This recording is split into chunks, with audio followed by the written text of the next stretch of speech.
안녕하십니까. 10월 15일입니다. 목요일 말씀 묵상 함께 시작하겠습니다. 신명기 21장 10절에서부터 17절까지 말씀입니다. 계속해서 인간의 존엄성과 인권 문제가 연결되는 본문이 이어지고 있어요.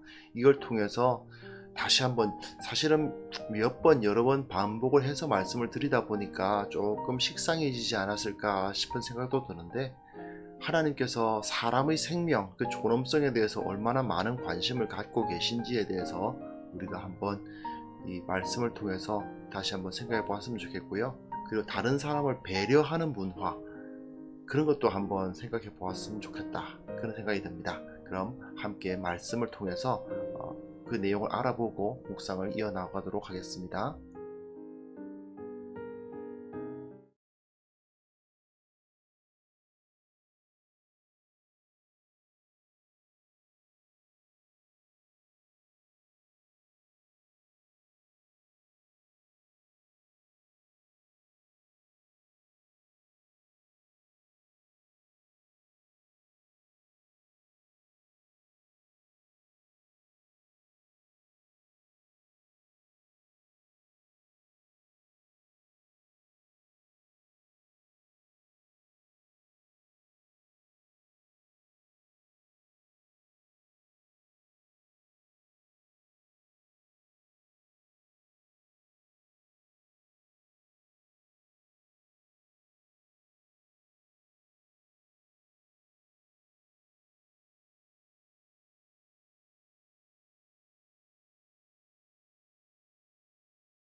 죄송합니다.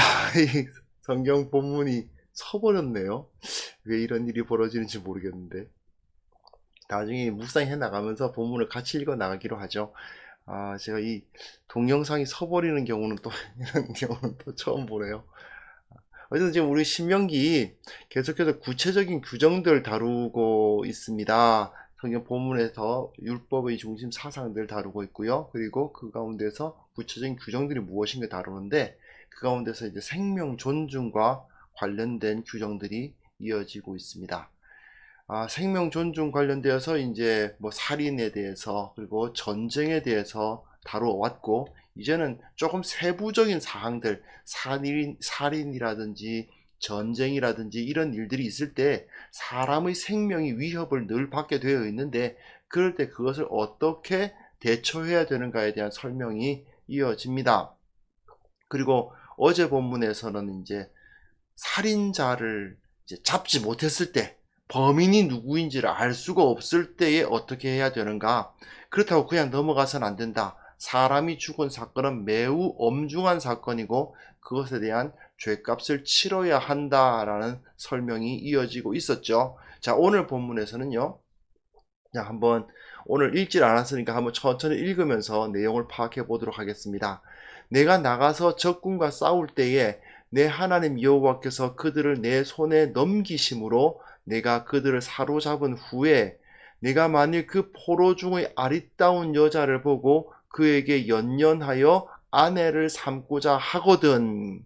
자, 어떤 사람은 전쟁을 했어요. 자, 앞에서 살인, 전쟁 이런 이야기, 사람 죽이는 이야기를 해 나가다가 이제 그것과 연관되어서 전쟁에 대한 이야기로 넘어갑니다. 근데 어떤 사람이 전쟁에서 이겼는데 그것을 차지한 상태에서 보니까 여자들이 많이 있어요. 근데 그 중에 아리따운 여자가 있어서 마음이 연민이 되어서 좋아해가지고 아내를 삼고자 하거든. 자, 이 당시에 전쟁이 일어났을 때 자기가 어느 땅을 정복을 했습니다. 근데 거기서 예쁜 여자를 하나 봤어요. 그럼 그 여자는 뭐가 될까요? 노예이자 성놀이개가 되는 건 거의 뻔한 사실입니다. 그렇지 않습니까? 전쟁에서 패전한 그 사람들이 끌려가가지고 노예가 되는 것, 그리고 특히 그 승리자들의 성놀이기가 되는 것은 거의 뭐 확실한 거죠. 그런데 하나님의 법도는 아닙니다. 그를 내 집으로 데려갈 것이요. 그는 그 머리를 밀고 손톱을 베라 이렇게 되어 있어요. 어느 성을 정복을 했으니까 당연히 이방인인 이방인 여자 아니겠습니까? 그렇기 때문에 그 머리를 밀어버리고 손톱을 벤다는 것은 새로운 삶을 시작한다는 것입니다. 정결하지 않았던 그 땅에서 살던 여자가 머리를 밀고 손톱을 베어서 마치 그 나실인이 자신이 자기의 시간을 다 끝났을 때 또는 중간에 부정한 것을 만졌을 때에 머리를 밀어버리는 것처럼 그 머리를 밀고 손톱을 베어서 포로의 의복을 벗고, 이방인 여인이었지만 이제는 그 더러운 이방인 지역에 살던 것을 다 씻어버리고 포로의 의복을 벗고 내 집에 살며 그 부모를 위하여 한 달 동안 애곡한 후에, 자, 한번 생각을 해보세요. 전쟁이에요. 상대방을 정복을 했어요. 그 중에 남자들도 많이 죽었고 아마 그 부모들은, 이 여인의 부모들도 전쟁통에 죽었을 수 있죠. 그런데 그 가운데 여자들 끌고 가면 여자들이 거의 뭐 성놀이기가 되는 건 거의 확실한 건데, 이 성놀이기나 다름없는 상황에 빠졌을 이 여인에게 깨끗하게 씻어서 머리를 밀고 손톱을 베고 이렇게 해서 이제 너희는 더 이상 이방인 여인이 아니라 이스라엘에 편입된 여인이다 라는 것을 보여주고요. 그 부모를 위해서 한 달 동안 애곡할 시간을 갖게 해줍니다. 그리고 네가 그에게로 들어가서 그의 남편이 되고 그는 네 아내가 될 것이다. 그냥 놀이개가 아니에요. 노예가 아닙니다. 너는 그의 남편이 되고 그의 아내가 된다. 물론 이 당시에는 일부 다처가 가능하니까 그 아내들 중 하나가 되었을 수 있습니다. 하지만 중요한 것은 그냥 성적으로 데리고 노는 여자가 아닌 거예요. 나의 아내가 됩니다. 그 후에 네가 그를 기뻐하지 아니하거든 그의 마음대로 가게 하고, 무슨 소리냐? 이혼해야 되는 상황이 벌어진다 하더라도, 그러면 자, 어쨌든 하나님의 법도니까 내가 너를 잡아왔으니 너는 내 거야. 근데 이제 뭐 결혼을 하라고 하니까 그래, 난 남편, 넌 아내 이렇게 했어. 하지만 이제는 네가 싫어졌어. 너는 이제 내 아내가 아니야 라고 한다면 다시 노예로 전락하느냐? 그게 아닌 거죠. 결코 돈을 받고 팔지 말라. 내 아내니까. 아내가 된 겁니다. 그러므로 네가 그를 욕보였은즉 종으로 여기지 말지니라 라고 기록되어 있죠. 이건 굉장히 이 당시로서는 혁명적인 이야기입니다. 왜 전쟁을 합니까? 그곳에 있는 땅을 빼앗고 그 여인들과 아이들을 자기 종으로 부리고, 남자 아이들은 종으로 써서 노동력으로 쓰고 여자 아이들은 성놀이개로 쓰는 거 아닙니까? 그리고 뭐 여러 가지 또 노동력으로도 당연히 쓰고요. 그런 게 바로 옛날에 이 당시 전쟁이었는데, 하나님의 전쟁은 그게 아닌 거죠. 아무리 포로로 잡혀온 여인이라 하더라도 사람입니다. 사람이기 때문에 그 인권을 존중해 줘야만 하는 거예요.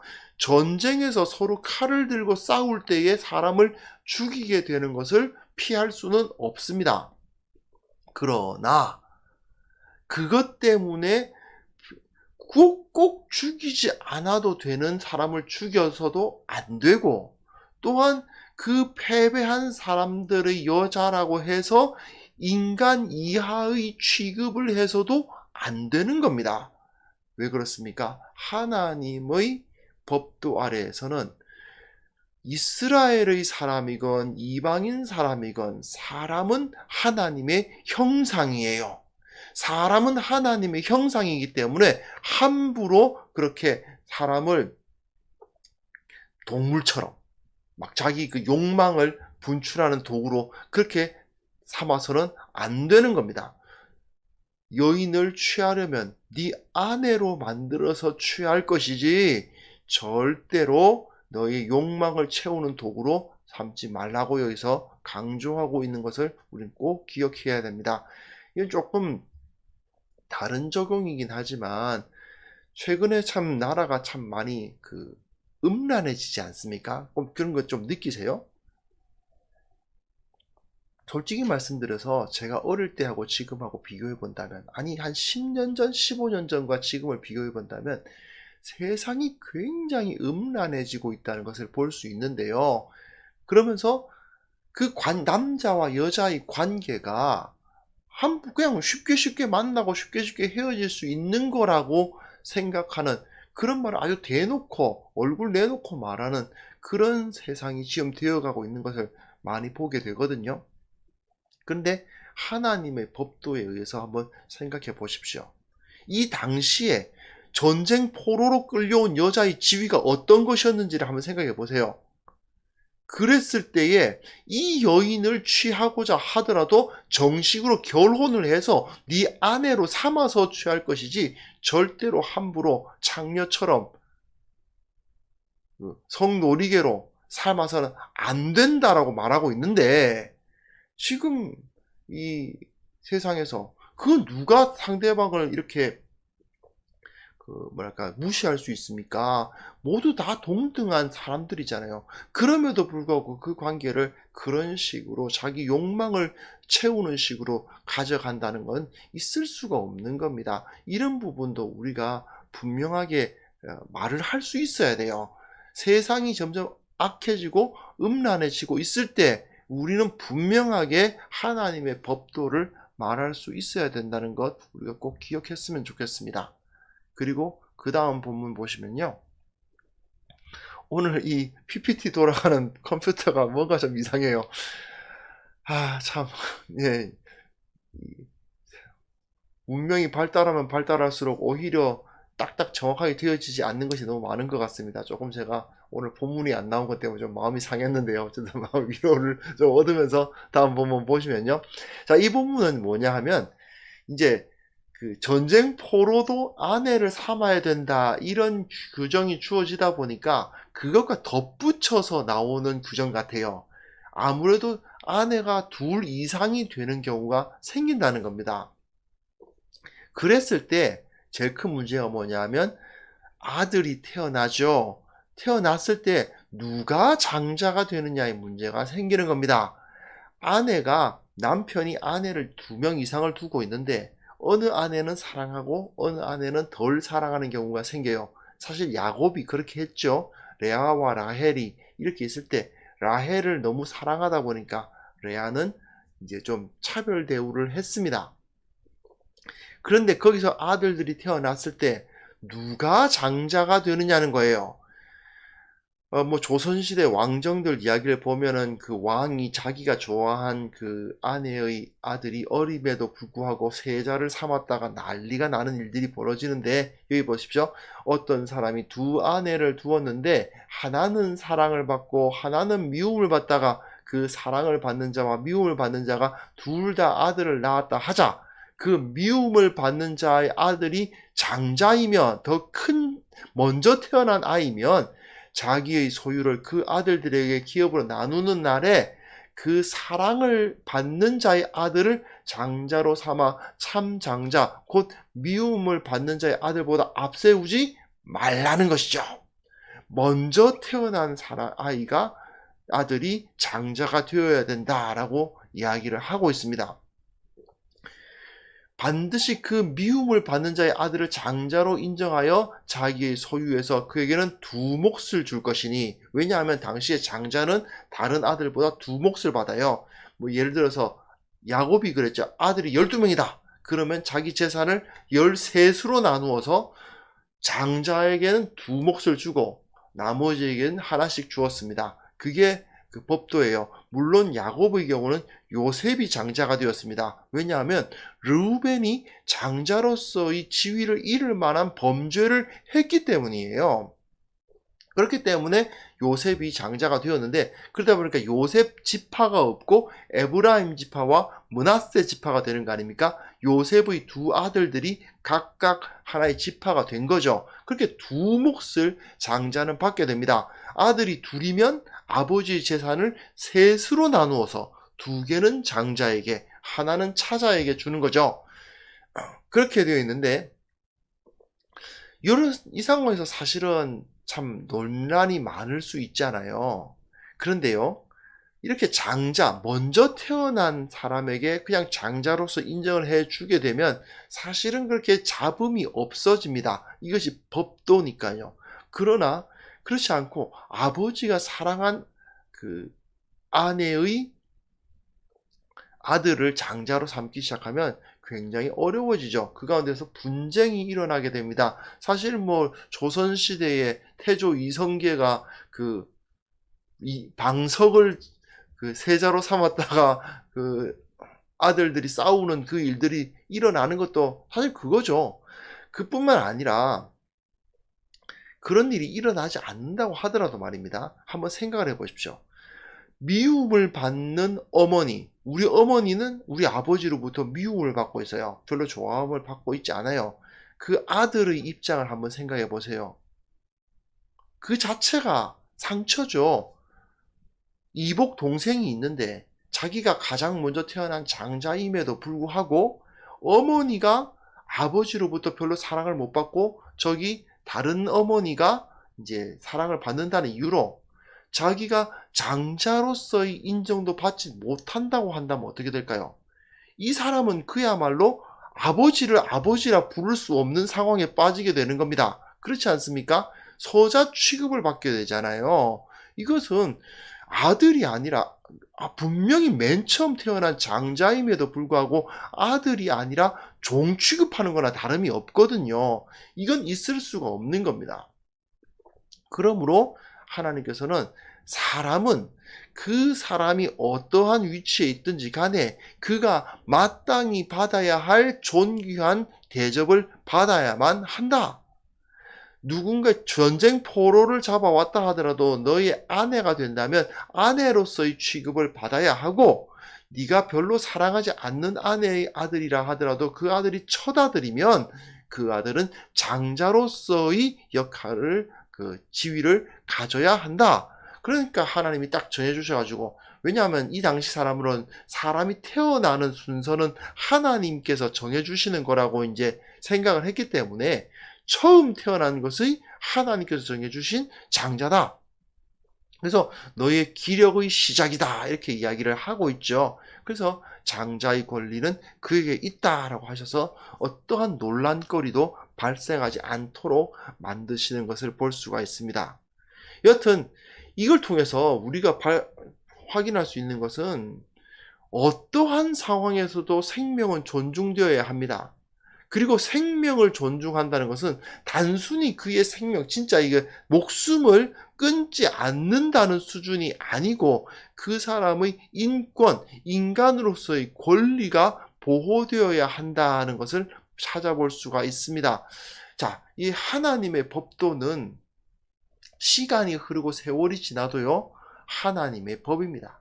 이 시대에 인권이 존중되어야 된다고 이렇게 말씀이 가르치고 있다면 지금 이 시대에는 너무나도 당연한 것 아닐까요? 사실 성경이 기록되었던 이 시대에는 인권이란 게 어디 있었습니까? 하지만 지금은 아니죠. 인권이라는 것이 중요한 시대 아닙니까? 그런데 성경에서 이렇게 인권을 강조하고 있다면 지금 우리는 너무나도 당연하게 사람의 권리를 보장해주고 그 사람을 배려하는 것이 마땅한 겁니다. 근데 세상이 참 좋아지고 있다고는 하지만 아직까지도 사람으로서의 그 존엄성을 인정받지 못할 수준의, 그러니까 절대 빈곤의 상황에 빠져 계시는 분들이 은근히 좀 계신 것 같아요. 사실 이 지구상을 한번 뒤져본다고 하면 얼마나 많습니까? 저 동남아시아나 뭐 인도나 아프리카나 또는 저기 지금도 전쟁이 있는 저 중앙아시아 쪽도 마찬가지죠. 많은 사람들이 인권이라는 것을 경험하지 못하고 살다가 죽어가고 있습니다. 그 상황에서 우리는 지금 어떤 마음을 품어야 할까요? 그곳에서 사역하시는 선교사들을 위해서 먼저 기도할 수 있어야 되고, 혹시라도 그들의 사역을 도울 수 있다면 최선을 다해서 나의 가진 것 또는 나의 시간을 들여서 섬길 수도 있어야 되고 그래야 되지 않을까요? 적어도 그들을 위해서 먼저 기도하고 그들을 위해서 필요한 것을 내어놓을 수 있는 그런 모습이 우리 가운데 있어야 될 것 같습니다. 또 과연 이 대한민국 땅에는 그런 사람이 정말 없을까? 글쎄요. 예. 많지는 않을지 모르지만 그들이 대다수를 이루고 있지는 않을지도 모르지만 역시 사람으로서의 삶을 온전히 누리지 못하고 정말 뭐랄까 한두 평짜리의 고시원이라고 그러죠. 그런 곳에서 살아야만 하시는 분들, 집 없이 떠돌아다녀야 하는 분들, 노숙하시는 분들, 이런 분들이 지금 있거든요.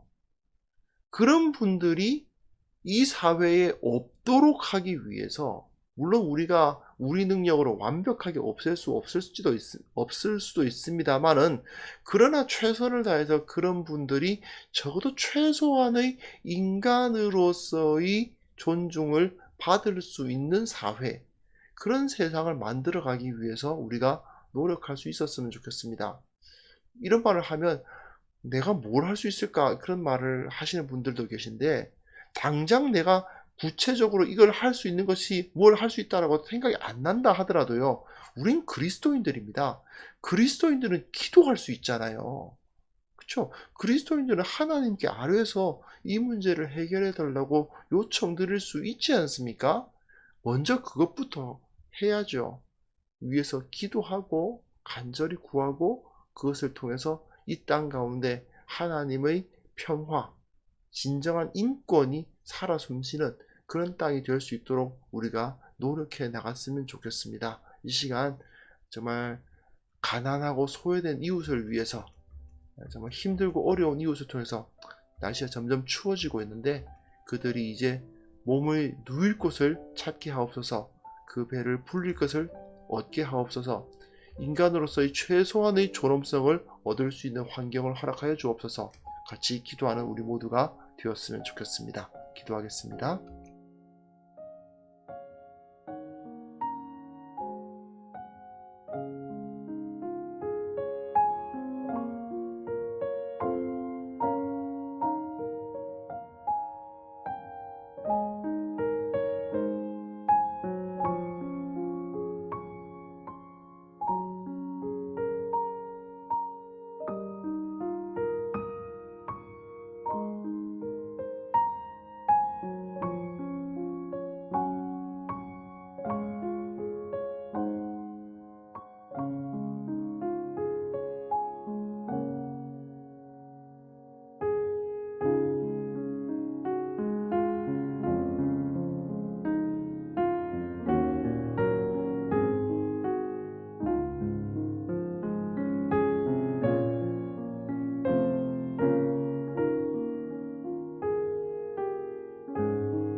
하나님 아버지, 아직도 이 땅에는 참으로 인간으로서의 그 존엄성을 인정받지 못하고 절대 빈곤의 상황 가운데 인간 이하의 삶을 살아가는 자들이 이 지구상에 많이 있음을 우리가 기억합니다.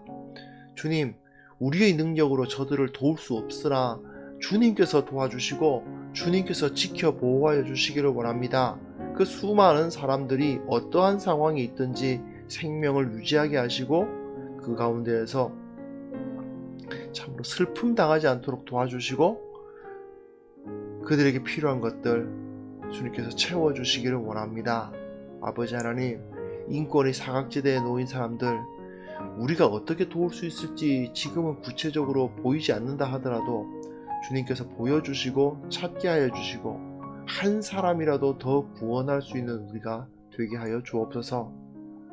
참으로 빈곤하고 어렵고 병든 자들을 위해서 손을 펼칠 수 있는 그런 공동체가 될 수 있도록 우리 교회를 주님께서 붙들어 주시기를 원합니다. 연약한 점 있고 부족한 점 있고 할 수 없는 것들 너무나도 많지만 주님께서 우리와 함께 하심으로 할 수 있음을 믿습니다. 교회가 복음의 능력으로 세상을 구원하는 공동체가 되어야만 되겠습니다. 아버지 하나님, 교회에 속한 모든 성도들 한 사람 한 사람 진리의 말씀으로 깨우쳐 주셔서 그들이 하나님께서 주신 그 은혜가 얼마나 큰지를 깨닫고 손을 펼쳐서 가난하고 연약하고 병든 자들을 위해서 나의 것을 나눌 수 있는, 나의 시간을 함께 할 수 있는 사람들로 우리를 만들어 주옵소서. 아버지 하나님, 이 땅을 하나님의 나라로 만들어 가 주시기를 원합니다. 주님께서 우리를 사용하여 주셔서 이 땅에 예수 그리스도의 향기를 드러내어 주시기를 원합니다. 오늘 하루 주님 앞에 의탁하오니 주님께서 지켜주시고 보호하여 주시고 힘주시고 승리하게 하여 주시옵소서. 참으로 전염병 때문에 많은 사람들이 두려워하다가 지금은 조금 나아진다는 소식도 들립니다. 이 때문에 수고한 사람들 한 사람 한 사람 위로하여 주시고, 두려워하는 사람들 참으로 그 두려움들 제거하여 주시고, 무엇보다도 속히 이 문제가 해결되어 이제 함께 먹고 마시며 함께 즐거워하며 그리고 온전한 교제를 나눌 수 있는 그날을 속히 이루어 주옵소서. 오늘 하루를 주님 앞에 의탁드리오며 예수님의 이름으로 기도합니다. 아멘.